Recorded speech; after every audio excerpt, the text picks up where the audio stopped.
An 80-year-old man stood alone in court, mocked by a judge for being poor, until a single phone call revealed who he really was, and everything changed in seconds.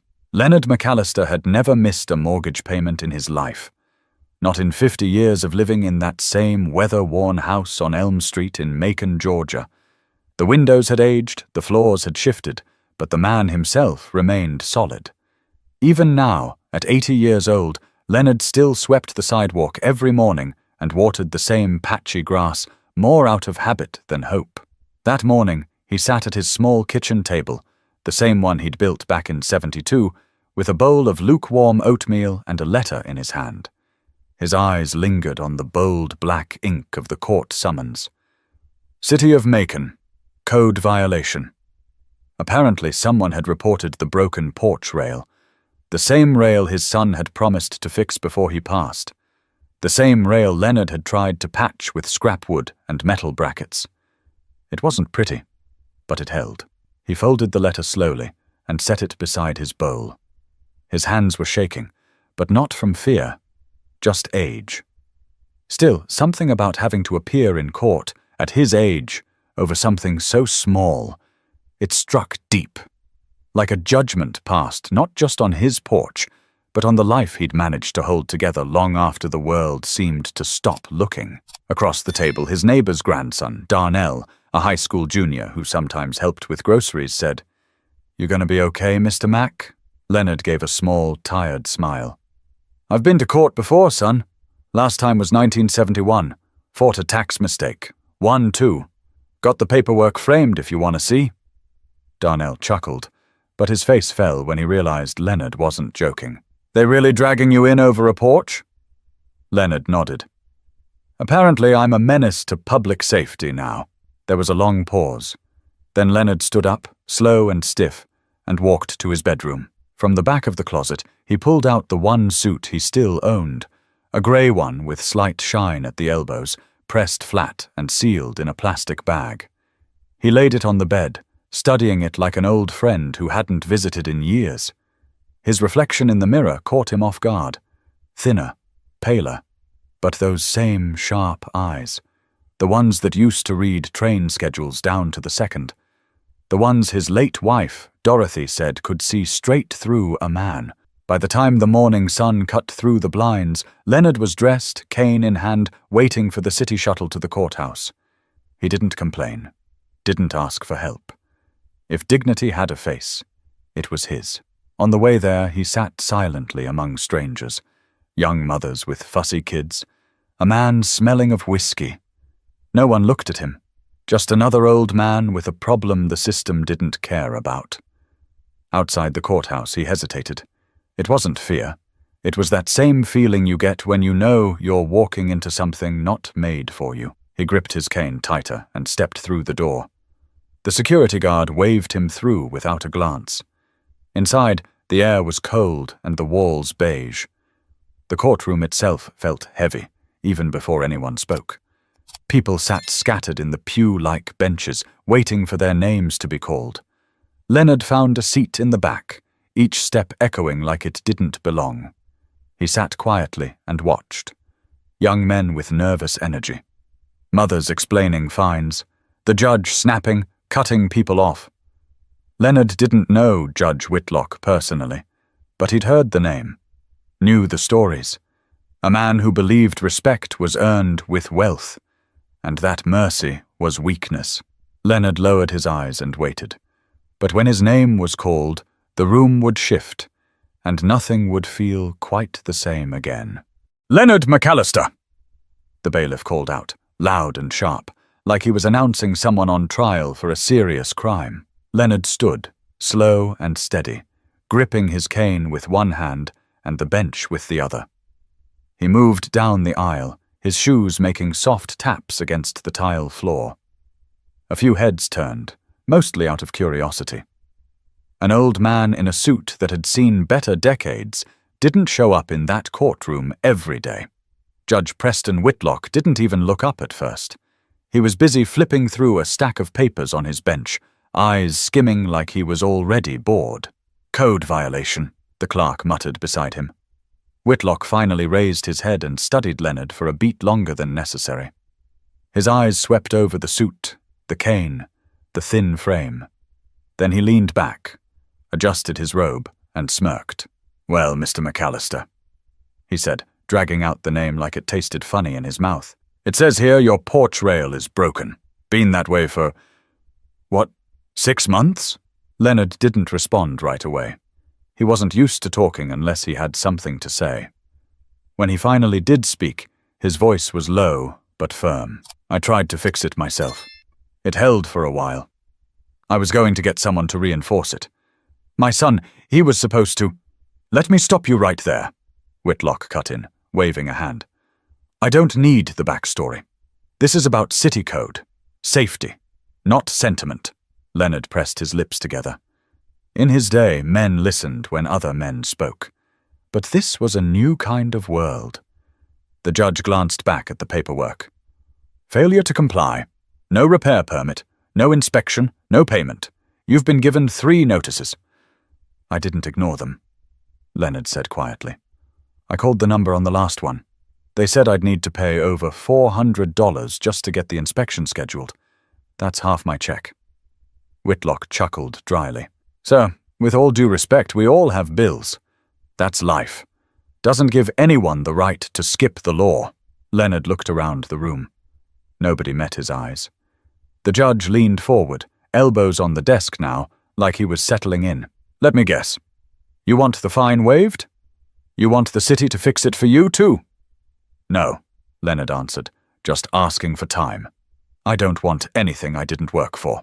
The smirk returned to Whitlock's face. "Funny, because your generation is always talking about hard work and pride. But when it comes down to it, here you are. Hand out." The words landed with weight. Even the bailiff blinked. Leonard stood still. He didn't defend himself, didn't argue. But something in his eyes flickered, like a storm had passed through and left behind just enough for someone to notice. From the corner, Leonard's court-appointed attorney, Darrell Kingsley, cleared his throat. He was young, maybe 30, but sharp and observant. "Your Honor, Mr. McAllister is a retired railroad worker, 46 years with the company. He's not trying to skip responsibility, just asking for—" "I don't need a speech," Whitlock snapped. "He's not a war hero. He broke the law. Next time someone falls off that porch, guess who gets sued? The city." Darrell's jaw clenched. "No one's fallen. It's just an old house. He's lived there since 1973, raised a family there." The judge snorted. "Then maybe his family can help him now." Leonard didn't move. Whitlock sighed like he was the one burdened, then looked straight at Leonard. "This is your warning. If it's not fixed and inspected within 10 days, I'll issue a lien. Maybe then we can find someone more capable to own that property." The words hung in the air. A few people shifted in their seats. Darrell stepped forward, reaching toward Leonard to speak again, but something stopped him. Whitlock turned away. "Next case." But Darrell wasn't done, and Leonard's story wasn't either. A name from the past was about to re-enter the present. Leonard turned away from the bench slowly, his cane clicking against the floor as he made his way back to the wooden pew. His face was calm, but anyone paying attention could see it. Something inside him had buckled. Not from embarrassment, not even from the fine, but from the sheer disrespect of it all. That quiet kind of disrespect that hides behind authority and robes and thin smiles. The kind that says, "You don't matter here." Darrell Kingsley stayed behind for a second, watching the judge, then walked briskly over to Leonard. "I'm sorry," he said under his breath. "That wasn't justice. That was personal." Leonard shook his head. "Doesn't matter. I'm not here for sympathy. I know you're not, but this—" Darrell stopped, glanced over his shoulder, then leaned in. "This ain't how we're going to end it." Leonard didn't answer. He just nodded once, more to himself than anyone else, and stared down at the scuffed floor. Across the room, Judge Whitlock was already on to the next case. A woman with 2 children pleading for an extension on an eviction notice. He gave her 5 minutes, cut her off 3 times, and ruled without asking a single question about her situation. This wasn't justice, it was performance. In the back row, an older white couple whispered to each other. A younger man muttered, "Why's that old guy even fighting it? Just sell the house and move." Darryl heard that. He clenched his jaw, but said nothing. Not yet. He sat down beside Leonard again and asked, "You got family nearby?" Leonard shook his head. "They're gone. My son passed 2 years ago. Cancer. Daughter lives in Arizona. She's barely holding things together herself. Military? No. He worked with me. Railroad till the end." Darryl nodded slowly. "Anyone from before? Teachers? Old neighbors? Anyone who knew you way back?" Leonard chuckled softly. "You asking if I've got a secret weapon?" Darryl cracked a half smile. "Just asking if anybody out there might remember who you are before Whitlock turns this into a circus." Leonard hesitated, then said quietly, "There was a kid, back in '68. I was teaching math at Jefferson High. Had a group of boys no one thought would graduate. This one? Smart. Angry but smart. His name was Kendrick. Kendrick Stovall." Darryl's eyes lifted. "That name sounds familiar." Leonard raised his eyebrows. "Should. He's Senator Stovall now. Georgia State Senate. District 25, I think." For a moment, Darryl just stared. Then he pulled out his phone and started scrolling. "Wait, you taught Kendrick Stovall?" "I did," Leonard said. "He used to come to class with holes in his shoes and questions too big for his age." Darryl shook his head in disbelief. "Man, if that's true, you've got more than a story. You've got weight." Leonard didn't reply. He didn't need to. Darryl was already standing up, walking toward the hallway outside the courtroom. He stepped just past the security officer and found a quiet corner near the vending machines. He scrolled through his contacts, then hit a number labeled District Office, Senator Stovall. The line rang twice. A voice answered, young and clipped. "Office of Senator Kendrick Stovall. This is Darryl Kingsley, public defender in Macon County. I need to speak to the senator. Urgent." "About what?" "Leonard McAllister." There was a pause. Then the voice asked, more cautious this time, "Did you say Leonard McAllister? The teacher?" "Yes. Hold on." A longer pause followed. 2 minutes. 3. Then a deep, calm voice came on the line. "This is Kendrick." Darryl took a breath. "Senator, I'm with Mr. McAllister. He's being humiliated in court over a porch violation by Judge Preston Whitlock." There was silence on the other end. Then Kendrick said, "That man is the reason I made it out of Jefferson High. He taught me how to think. Kept me out of trouble when I had nothing. I think you'll want to hear what's happening." "I'm 5 minutes away." But before Kendrick walked into that courtroom, the phone would ring, and everything would change. Back inside the courtroom, Judge Whitlock was halfway through berating a college student over unpaid traffic fines when the bailiff stepped forward and whispered something in his ear. Whitlock waved him off without looking. "Tell them I'm in session. They can wait." But the bailiff leaned in closer this time and added, "Sir, it's a direct call from the state capitol. Line 3. That got his attention. Whitlock paused, pen frozen mid-air. He glanced down at the call display on the private court line. There it was. CN. K. Stovall. Office of the Senate.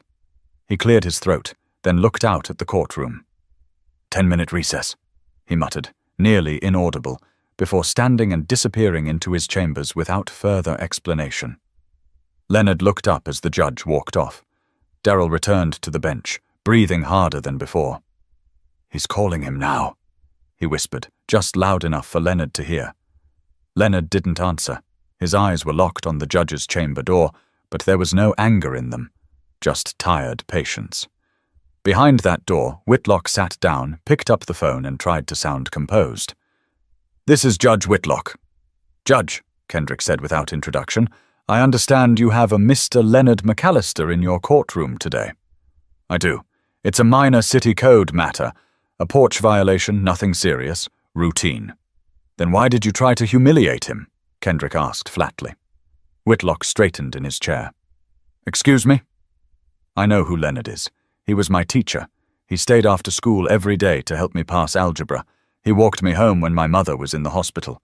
He paid out of his pocket so I could eat. I wouldn't be in the Senate if it weren't for him. Whitlock rubbed his forehead. Senator, with all due respect, I'm not calling for respect. I'm calling because your treatment of that man isn't just a mistake. It's disgusting, and it's public. You're lucky no one's recorded it. There was silence on the line. Whitlock's confidence was slipping. He suddenly felt aware of how many people had been in that room, how many phones could have been recording. His heart picked up a beat. What exactly are you implying? He asked. I'm not implying anything, Kendrick replied, his voice cold. But I have connections in the press. I also have influence in the Judiciary Committee. And I promise you, if I ever hear Leonard McAllister's name again in association with your court, I will make sure the entire state knows what kind of man sits behind that bench. Whitlock leaned back slowly, the color draining from his face. Then came the words he didn't expect. Now you're going to walk back into that room, dismiss the charges, apologize publicly, and let that man walk out with the dignity he came in with. Or I'll be back. This time, not on the phone. The line went dead. Whitlock sat in silence for a moment, staring at the receiver in his hand like it might bite him. Then he stood, straightened his robe, and walked slowly back out through the chamber door. The courtroom had grown restless in his absence, whispering, curious glances. The air felt different. Darryl could sense it. So could Leonard. Whitlock returned to the bench with a hollow sort of composure. His voice, when he spoke, was unusually soft. Mr. McAllister, he said, eyes not quite meeting Leonard's. I've reconsidered the matter of your case. Given your long-standing service to the community, and in light of new information, I'm dismissing all fines and closing the case effective immediately. The room went still. Leonard didn't move. His hands rested on the cane in front of him. Darryl turned to him slowly. Then the judge added stiffly, "And I apologize for the tone I took earlier. It was inappropriate and uncalled for." The silence was louder than any gavel, but what happened next wasn't in the court record, and it would speak louder than any ruling ever could. Leonard didn't smile. He didn't gloat. He simply stood. The courtroom didn't erupt. No applause, no cheers, just a strange, hanging stillness, as if no one was sure what they'd just witnessed. He adjusted his coat with one hand, the other steady on his cane, and looked at Judge Whitlock. Not with anger, not even satisfaction, but something quieter, something heavier. A gaze that said, "I remember everything you said before the apology." Whitlock looked away first. Leonard turned and began walking back down the aisle toward the exit, each step deliberate, measured. The kind of walk that told you everything you needed to know about the man. A walk that carried pride, loss, dignity, and memory all at once. Halfway down the aisle, a man in the second row, someone who'd been texting earlier, barely paying attention, stood up without realizing it, just rose to his feet, and behind him, a few others did the same. No clapping, no noise, just standing. Darryl caught it, too. He followed Leonard out, not saying much. He didn't need to. Outside the courthouse, the air felt different. Warmer, somehow. The sun was out. Leonard took off his coat and draped it over his arm. Darryl lit a cigarette, offered Leonard one, who waved it off politely. "Hell of a moment in there," Darryl said, letting out the smoke slow. Leonard looked down at the sidewalk. "I wasn't waiting for him to apologize. Wasn't even expecting it. Then why'd you come?" Leonard paused. "Because you show up when they expect you to disappear. You hold your ground when they count on you folding. That's how I was raised." Darryl stared at him, then said quietly, "He didn't look like a judge at the end. He looked like a man scared of something real for the first time in a while." Leonard didn't respond, just kept walking slowly toward the bus stop, his steps sure. But the story didn't end there. A local reporter, Emily Carrington from the Macon Daily Voice, had been sitting in the back row. She hadn't planned to write about city code cases, but something about the way the courtroom shifted when Leonard stood up caught her. She'd recorded the entire thing, quietly, from her phone. That night, she posted a short clip with a caption that simply read, "This is Leonard McAllister. Today, justice showed its real face." Within hours, the video began spreading online. Not viral in the celebrity sense, but enough. People recognized something they couldn't quite name. That slow, quiet kind of righteousness that doesn't need noise to be powerful. Comments flooded in. "My grandfather used to talk about men like this. That judge couldn't look him in the eye. That's how you know. Respect to Mr. McAllister. That's the kind of strength we need." By the next morning, Kendrick Stovall had issued a public statement confirming Leonard had been his teacher. He told a story about how Leonard bought him lunch every Friday for a year because his family couldn't afford it. "He never made me feel small," Kendrick wrote. "He made me believe I could be someone. That courtroom forgot who he was, but I didn't. And in Macon, word spread fast. People who hadn't spoken Leonard's name in years started remembering.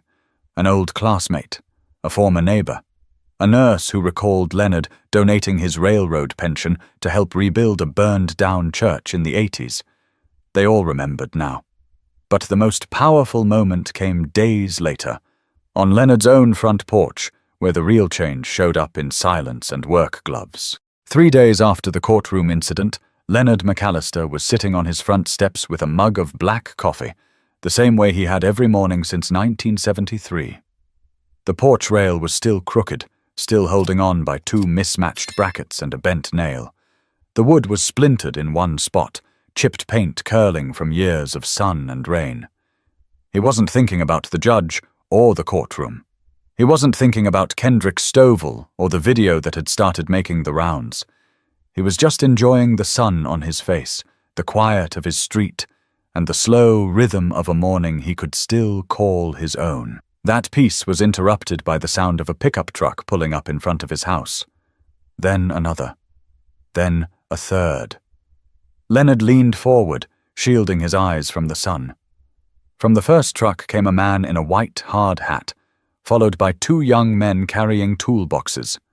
From the second, a woman with a clipboard and a small team of teenagers wearing blue volunteer shirts. From the third, a middle-aged man in jeans and a tucked-in t-shirt holding a bag of nails and a smile. "Mr. McAllister," the man in the hard hat called out. Leonard stood slowly. "That's me. I'm Rick. I run a small home repair non-profit here in Bibb County. We saw the video. Heard about what happened. One of my guys used to be in your math class. Said you changed his life. We figured, you've spent long enough fixing things for everyone else. Maybe it's time someone fixed something for you." Leonard looked at the group gathering in his yard. A young woman was already measuring the porch rail. Someone else brought over replacement lumber. No one was asking for money. No one was asking questions. He stepped down from the porch, slow and careful, and walked over to Rick. "You don't have to do this," Leonard said. Rick nodded. "We know. That's exactly why we're here." Leonard didn't say anything for a moment, just watched as the team spread out across the porch, moving like they'd done this 100 times. Sanding, measuring, replacing boards, leveling the ground under the steps. Darnell, his neighbor's grandson, ran over from next door, eyes wide. "Mr. Mack! What's going on?" Leonard smiled softly. "Looks like the porch is getting a makeover." "Dang," Darnell said. "You famous now or something?" Leonard chuckled. Not quite, but Darnell wasn't wrong. Cars were slowing down as they passed. A few people parked and stepped out, walking up to shake Leonard's hand. Some brought food. Others brought nothing but a thank you. One woman brought an old yearbook with Leonard's photo circled in blue ink. "You taught my brother," she said. "He never forgot you." By early afternoon, the porch rail wasn't just repaired. It was better than it had ever been. Reinforced, sealed, painted clean, a new coat of grey to match Leonard's suit. The team packed up their tools, snapped a quick photo with Leonard, and drove off just as quietly as they'd arrived. As the sun dipped low, Leonard stood on the porch, hand resting on the new rail. He ran his fingers along the smooth wood, letting the reality of the day settle in. His heart was full, but not loud. Gratitude to him wasn't something you yelled. It was something you felt and carried. Inside, the phone rang. It was Kendrick. "I saw the porch," the senator said. "Looks strong. It'll hold," Leonard replied. "You always did know how to build things that lasted." Leonard didn't reply right away. Then he said, "Some things don't need to be loud to stand tall." Kendrick was quiet for a beat. "They're asking me to come speak at Jefferson High next month. I'm going, but I'm not doing it unless you're standing beside me." Leonard smiled. "We'll see." But the porch wasn't the real restoration that day. What mattered most was something bigger that had been quietly put back in place. By the end of the week, Leonard McAllister's name was being mentioned in conversations across Georgia, and not just in political circles or online forums. Barbershops, grocery store lines, school staff rooms, church parking lots. People were telling each other about the old teacher who stood in court with nothing but his dignity and walked out with the entire town remembering who he was. What struck people most wasn't the judge's apology. It wasn't even the senator's involvement. It was Leonard's silence, his calm, his refusal to fight back with anger or shame. In a world used to shouting and clapping back, Leonard said more by not saying much at all. The Macon Daily Voice ran a full front-page article with the headline, "A Life That Spoke Quietly, Until the World Finally Listened." The piece traced Leonard's journey, from his years teaching in underfunded schools during segregation, to his decades working railroad night shifts just to make ends meet, to raising his son after his wife passed in '92 without ever once asking for help. There was a photograph beside the article.